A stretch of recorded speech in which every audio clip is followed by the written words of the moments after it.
Bonsoir tout le monde. Bon, je suis toujours bloqué. J'espère que je pourrai diffuser bientôt quelques petites vidéos. Là, un grand moment de télévision.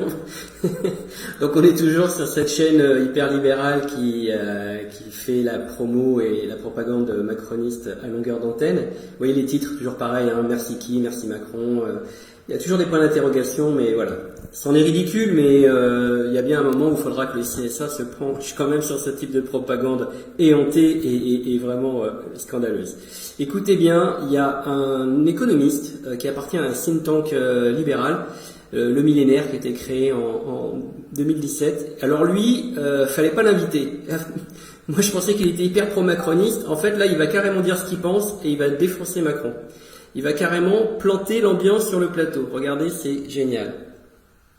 William T, quand on entend finalement certains économistes, on a l'impression que les politiques, ils sont un peu impuissants finalement face à ce qui se passe. Non, ils ne sont pas impuissants parce que comme ça a été souligné, François Hollande, à partir de 2013 et 2014, avec deux mesures emblématiques, le CICE et le pacte de responsabilité, a réussi à inverser la tendance en France. Et quand on regarde justement les 18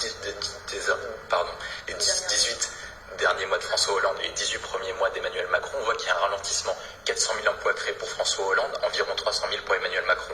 Et nous, ce qu'on a remarqué, c'est que c'est le premier projet de loi de finances de 2018 qui a cassé la croissance avec une baisse de la consommation à cause de l'augmentation de la CSG. Et quand on regarde, en fait, les mesures d'Emmanuel Macron étaient plutôt récessives qu'en faveur de l'emploi et de la croissance. Donc je pense que Muriel Pénicaud a tort quand elle dit que les mesures du gouvernement ont permis la création, c'est plutôt, comme vous l'avez souligné, le contexte et le cycle économique qui est plutôt favorable, alors pourtant qu'Emmanuel Macron devait mettre des réformes parce qu'il était dans un bon cycle économique et on arrive à un tournant du cycle économique à partir de 2020 et 2021 avec une probable crise financière et une éventuelle crise économique qui provoquera une récession. Et comme il est en train de casser le modèle français, il est en train de casser petit à petit tous les amortisseurs avec sa réforme de l'assurance chômage qui empêcheront tous les amortisseurs automatiques permettront de combler cette crise économique et crise financière. Est-ce que vous êtes d'accord avec cette analyse? J'espère. Il a plombé l'ambiance. Le silence qu'il y a eu après, mais c'est du bonheur. Vous pouvez vous le mettre en boucle, hein, c'est un kiff. Hein. Regardez, lui, il va ramer derrière. Hein. Et lui, déjà, il était critique, mais il va essayer de presque dire le contraire de ce qu'il a dit il y a 3 minutes. Écoutez juste pour la forme. Il se trompe sur l'avenir, c'est-à-dire la crise financière et la crise économique. Tout le monde, après on peut être les Cassandres à un certain... L'analyse, elle peut être bien s'il y a les crises qui arrivent. Tout le monde s'y attend, on va dire, à au moins un ralentissement économique. La crise, je l'espère pas à terme privé, mais c'est vrai que il y a beaucoup de choses qui dépendent, on va dire, des conjonctures internationales. Alors sur les chiffres de M. François Hollande et de M. Macron, après c'est difficile de voir, de comparer sur le résultat en fonction on va dire, des conjonctures à ce moment-là. Il est vrai aussi, par exemple, que M. Macron a bénéficié d'une forte croissance, etc.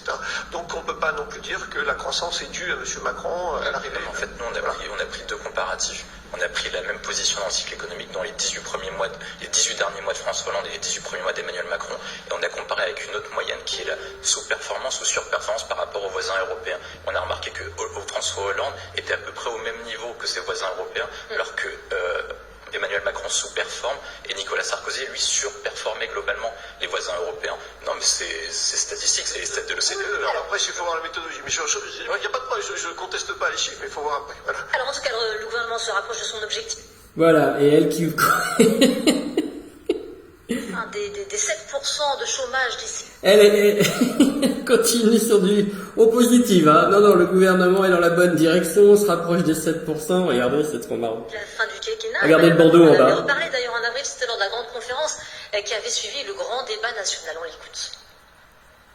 Je pense que le chiffre de 7%, il est tout à fait atteignable si on continue. Voilà, c'est fou, hein. Le mec il vient défoncer tout le plateau, et ben eux, ils enchaînent la méthode Coué.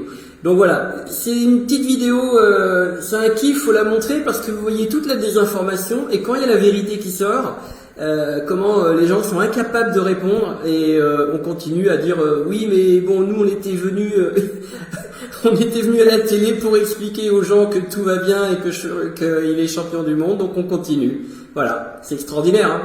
Vous pouvez le regarder, c'est en boucle, c'est que du bonheur. Bon voilà, petite vidéo, j'ai fait encore un peu long mais je sais pas, je trouve que on a un certain plaisir des fois à regarder cette émission tellement ils sont dans le mensonge et la manipulation éhontée, le déni de réalité.